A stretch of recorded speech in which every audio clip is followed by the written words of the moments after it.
बनी इसराइल के अंदर हमेशा ऐसे होता था कि अल्लाह तबारक व तआला एक पैगंबर और एक बादशाह, बनी इसराइल के अंदर हमेशा नबी और बादशाह मौजूद रहते थे। एक वक्त ऐसा आया कि बनी इसराइल में कोई नबी नहीं थे और बनी इसराइल का जो अपना इलाका था ना वो मुल्क शाम है। तो कौम में अमाल का एक कौम थी और बड़े सख्त गिर लोग थे। उन्होंने बनी इसराइल वालों के साथ लड़ाई की, जिहाद किया और इन्हें इनके इलाके से निकाल दिया। और कुछ हज़रत यूसुफ अलैहिस्सलाम के ज़माने में वैसे भी एक बहुत बड़ी तादाद जाके मिस्र में आबाद हो गई थी। अब ये हुआ कि इनके पास कोई बादशाह नहीं है, ये बार बार दुआ करते हैं, इल्तिजा करते हैं। तो अल्लाह ताला ने एक पैगंबर इन्हें अता किए जिनके मुख्तलिफ नाम किताबों में हैं। सदरुल अफाज़ल रहमतुल्लाह अलैह ने तफसीर ख़ज़ाइनुल इरफ़ान के अंदर उनका नाम हज़रत शमवील अलैहिस्सलाम लिखा है। हज़रत शमवील अलैहिस्सलाम को अल्लाह ताला ने नबुव्वत अता फरमाई और जब हज़रत शमवील अलैहिस्सलाम अल्लाह के नबी हुए, बनी इसराइल वालों को यकीन आया कि अल्लाह ने अल्हम्दुलिल्लाह हमें एक नबी के झंडे तले जमा कर दिया है। तो फिर उन्होंने कहा कि आप हमारे सामने एक बादशाह भी मुकर्रर करें ताकि हम उसकी सरपरस्ती में जिहाद करें। जब इन्होंने ये बात की तो अल्लाह तबारक व तआला ने हज़रत शमवील अलैहिस्सलाम के ज़िम्मे लगाया। तो एक उस ज़माने में अल्लाह के नेक बंदे थे, जनाब तालूत अलैहिस्सलाम उनका नाम था। तो हज़रत शमवील अलैहिस्सलाम ने उन्हें कहा कि अल्लाह करीम ने ना तुम्हारा बादशाह तालूत को बनाया है। उनका नाम भी कुरान मजीद ने जिक्र फरमाया है। तो बनी इसराइल के लोग कहने लगे ये तो गरीब आदमी है, वो बकरियां चराया करते थे लेकिन इल्म में बड़े पुख्ता थे, वजूद में बड़े ताकतवर थे। तो कहा कि ये तो गरीब आदमी है, तो हम तो ज़्यादा हक रखते थे कि हमें बादशाह बनाया जाए। तो हज़रत तालूत अलैहिस्सलाम के बादशाह बनने के बाद हज़रत शमील अलैहिस्सलाम ने जो बात की, अल्लाह करीम ने उसे कुरान मजीद में बयान फरमाया। रब फरमाता है बस्ततन फिल इल्म वल जिस्म, इसे इसलिए तुम्हारा बादशाह बनाया गया है कि इसे हमने कुशादगी दी है, इल्म में भी और जिस्म में भी। बड़े माशाल्लाह मोटे ताज़े थे, वजूद बड़ा ताकतवर था। कुछ मोटे ताज़े होते हैं पर ताकतवर नहीं होते, मोटे ताज़े भी थे और ताकतवर भी थे। फरमाया कि वजूद में भी ताकत है और इल्म में भी अल्लाह ने इन्हें वुस्अत अता फरमाई। तो बनी इसराइल वाले कहने लगे जी नहीं जी कोई बंदा और आ जाए, ये हमारा बहुत बड़ा मसला है ना जी। हर एक की मर्जी की ना तो बात हो सकती है और ना हर बंदा हर एक की मर्जी पर पूरा। कहने लगे नहीं जी कोई और होना चाहिए था, हमें कैसे पता चलेगा कि अल्लाह ने मुकर्रर किया है। बड़ी खास बात है, इसको समझिएगा। ये सारा मजमून आपको मिलेगा इसी पारे के आखिर में, आप पढ़ेंगे ना जी तो ये सारा मजमून आपको मिलेगा। और आप अगर सरसरी नज़र से भी इसका मुताला करेंगे ना, जाके कुरान शरीफ खोल के 15वें से 16वें रुकू में, आप खुश होंगे कि आप कितने अच्छे नजरिए और अकीदे के मानने वाले हैं। तो जब कहा ना कि तालूत को हमारा बादशाह बनाया गया तो दलील क्या है, तो कुरान कहता है कि हज़रत शमवील अलैहिस्सलाम ने फरमाया कि तुम्हारा एक ताबूत था, एक संदूक था तुम्हारे पास, वो संदूक तुम्हारा कौम उमाल का उठा के ले गई थी।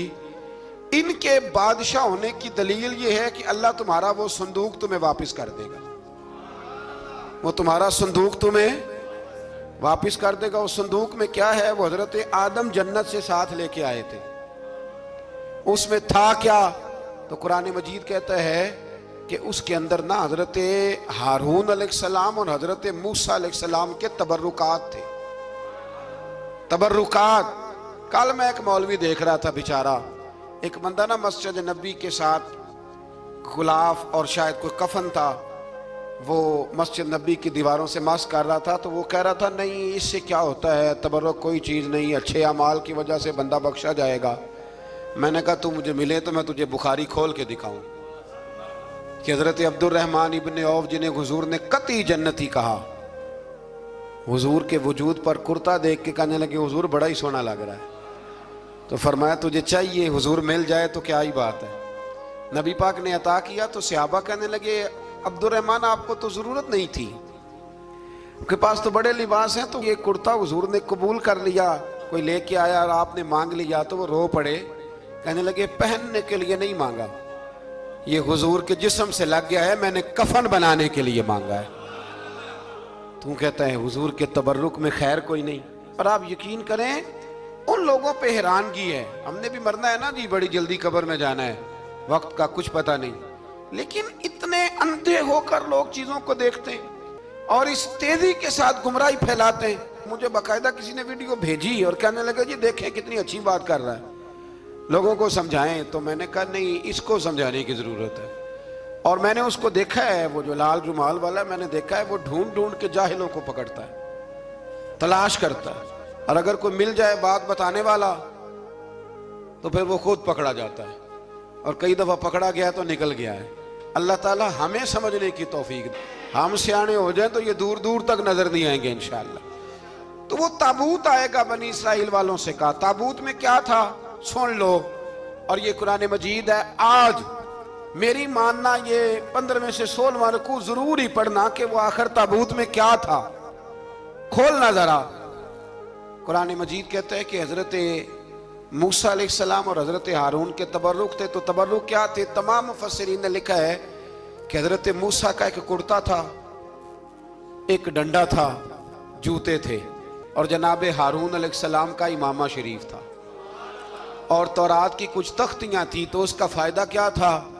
उस ताबूत का फायदा यह था कि बनी इसराइल वाले जब अपने दुश्मनों से लड़ते थे, ताबूत सामने रख के दुआ मांगते थे, अल्लाह इन्हें कामयाबी अता कर देता था। तो कौम अमालकों को भी पता चल गया कि संदूक में कुछ है जिसकी वजह से ये कामयाब हो जाते। वो संदूक उठा के ले गए। अब उनकी कमबख्ती ये, कम नसीबी ये कि उन्होंने जाके उसे रूढ़ी पे फेंक दिया।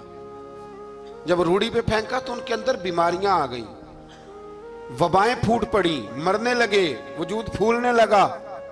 फिर उनके दिलों में बात आई कि ये हमने इस संदूक की बेअदबी की है। संदूक में क्या है? तबर्रुकात। हमें कहते हैं जी नालैन का नक्शा क्यों लगाया है? तुम्हारे तो बुजुर्गों का कीदा है, सर पे रखने को मिल जाए अगर नक्शे नाले पाके हुजूर, तो फिर कहेंगे कि हाँ ताजदार हम भी हैं। तो कहा कि उसके अंदर ये तबर्रुकात थे। उन्हें भी समझ में आई तो उन्होंने ना बैलगाड़ी मंगाई और वो संदूक उठा के उसके ऊपर रख दिया। अब क्या हुआ? कुरान कहते हैं कि फरिश्तों ने ना उस संदूक को वहां से उठाया। मुफस्सिरीन ने लिखा इसका माना यह भी हो सकता है कि उस बैलगाड़ी को डायरेक्शन पे लगाया।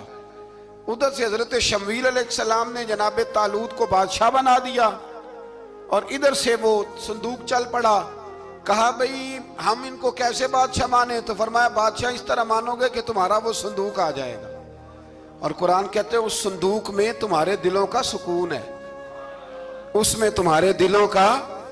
और भाई हमारी तो कोशिश होती है बुजुर्गों से कोई चीज मिल जाए, अल्लाह वालों का कोई तबर्रुक हमारे हाथ आ जाए। तो वो संदूक आ गया, ये मान गए। अब जिहाद करने निकले तो लड़ना था जालूत की कौम के साथ। वो बड़ा सख्त आदमी था, 3-3 मन सोना उसने वजूद पे पहना होता था। उसकी कौम से लड़ना है, टोपी बड़ी तगड़ी पहनी होती थी लोहे की। अब कौन लड़े? एक नौजवान थे जिनका नाम था दाऊद अलैहिस्सलाम। वो भी बकरियां चराया करते थे। और जिन दिनों हजरत तालूत निकले ना अपनी कौम को लेकर जालूत के खिलाफ लड़ने, तो हजरत दाऊद भी शामिल हो गए। अल्लाह जब किसी को नवाजता है ना तो फिर खास ही करम नवाजी करता है। मुफस्सिरीन ने लिखा जब ये जा रहे थे ना, वहां जा रहे थे तो रास्ते में इन्हें 3 पत्थर मिल गए। इन्होंने वो तीनों पत्थर उठा लिए। उस जमाने में पत्थर फेंकने के लिए छोटी छोटी लोगों के पास चीजें हुआ करती थी, उसको कोफन भी लोग कहते थे, मंजनीक, उसको सामने रख के फिर बनाई गई। तो आपके पास भी वो आला था जिससे दुश्मन पर पत्थर मारे जाते थे। तो आप वो मशीन लेकर, वो आला लेकर वहां पहुंचे हुए थे। 3 पत्थर आपके पास थे। आप फरमाते उस दिन मैं बड़ा बीमार था, इतना बीमार था कि मेरा रंग पीला हो गया। अब वो जालूत के सामने कोई नहीं जाता था। तो जनाब तालूत कहने लगे कि जो जालूत को मारेगा ना, यानी इनके बादशाह को इस कौम के, तो मैं उसे अपनी आधी सल्तनत भी दे दूंगा और अपनी बेटी का निकाह भी उसके साथ कर दूंगा। देखें अल्लाह नवाजता है तो किस अंदाज में नवाजता है।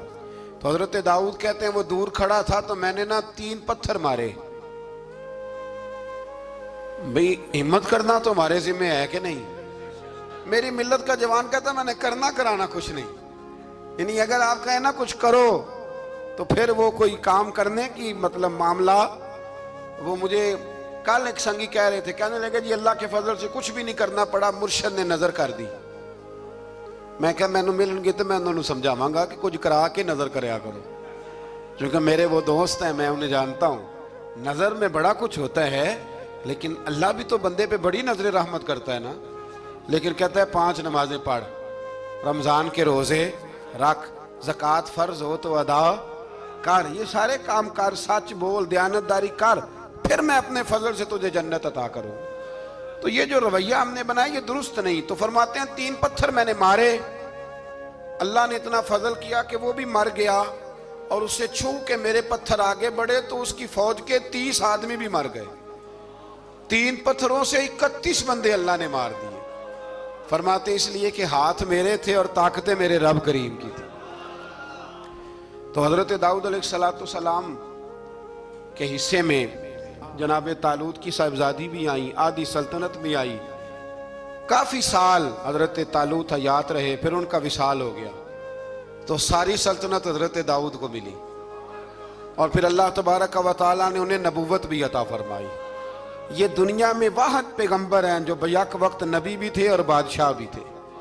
और फिर अल्लाह ने फजल फरमाया, इन्होंने बड़ी बड़ी फुतूहात की।